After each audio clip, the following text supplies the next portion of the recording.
ನಮಸ್ಕಾರ ಸ್ನೇಹಿತರೆ, welcome to IG academy vlogs. ಇವತ್ತು ನಾವು ದಕ್ಷಿಣ ಭಾರತದ ಹೆಮ್ಮೆ, 1000 ವರ್ಷಗಳ ಇತಿಹಾಸವಿರುವ ಅದ್ಭುತವಾದ ತಂಜಾವೂರಿನ ಬೃಹದೇಶ್ವರ ದೇವಾಲಯದ ಮುಂದಿದ್ದೀವಿ.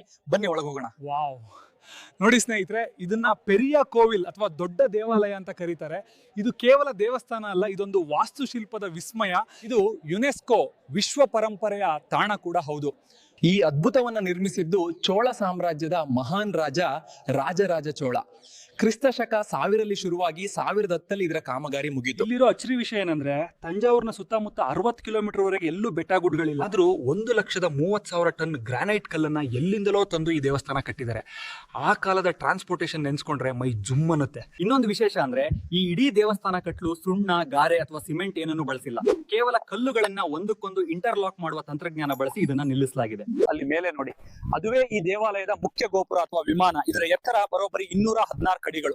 ಆ ಕಾಲದಲ್ಲಿ ಇದು ಪ್ರಪಂಚದ ಅತಿ ಎತ್ತರದ ಕಟ್ಟಡಗಳಲ್ಲಿ ಒಂದಾಗಿತ್ತು. ತಜ್ಞರ ಪ್ರಕಾರ ಸುಮಾರು 6 ಕಿಲೋಮೀಟರ್ ದೂರದಿಂದ ಒಂದು ಇಳಿಜಾರು ನಿರ್ಮಿಸಿ ಆನೆಗಳ ಸಹಾಯದಿಂದ ಆ 80 ಟನ್ ಕಲ್ಲನ್ನ ಮೇಲಕ್ಕೆ ಎಳ್ಕೊಂಡು ಹೋಗಿರಬಹುದೆಂದು ನಂಬಲಾಗಿದೆ. ಈ ಒಂದು ಜನಪ್ರಿಯ ನಂಬಿಕೆ ಇದೆ. ಮಧ್ಯಾಹ್ನ ಹೊತ್ತಿನಲ್ಲಿ ಈ ಮುಖ್ಯ ಗೋಪುರದ ನೆರಳು ನೆಲದ ಮೇಲೆ ಬೀಳೋದಿಲ್ಲ ಅಂತ ಹೇಳ್ತಾರೆ. ಆದ್ರೆ ವಿಜ್ಞಾನದ ಪ್ರಕಾರ ನೆರಳು ಬೀಳುತ್ತೆ. ಆದ್ರೆ ಗೋಪುರದ ರಚನೆ ವಿಶಾಲವಾಗಿರೋದ್ರಿಂದ ದೇವಸ್ಥಾನದ ಒಳಭಾಗದ ಗೋಡೆಗಳಲ್ಲಿ ಚೋಳರ ಕಾಲದ ಸುಂದರವಾದ ವರ್ಣಚಿತ್ರಗಳಿವೆ. ನೈಸರ್ಗಿಕ ಬಣ್ಣಗಳನ್ನ ಬಳಸಿ ಮಾಡಿರೋ ಈ ಚಿತ್ರಗಳು 1000 ವರ್ಷಗಳಾದ್ರೂ ಇಂದಿಗೂ ಮಾಸಿಲ್ಲ. ನಿಜಕ್ಕೂ ಸ್ನೇಹಿತರೆ, ಬೃಹದೇಶ್ವರ ದೇವಾಲಯ ಕೇವಲ ಭಕ್ತಿಯ ತಾಣ ಅಲ್ಲ, ಇದು ಭಾರತೀಯರ ಜ್ಞಾನ ಮತ್ತು ಕೌಶಲ್ಯದ ಸಂಕೇತ. ಈ ವ್ಲಾಗ್ ನಿಮ್ಗೆ ಇಷ್ಟ ಆಯ್ತು ಅನ್ಕೋತೀನಿ. ಮುಂದಿನ ವಿಡಿಯೋದಲ್ಲಿ ಸಿಗೋಣ. ಜೈ ಹಿಂದ್.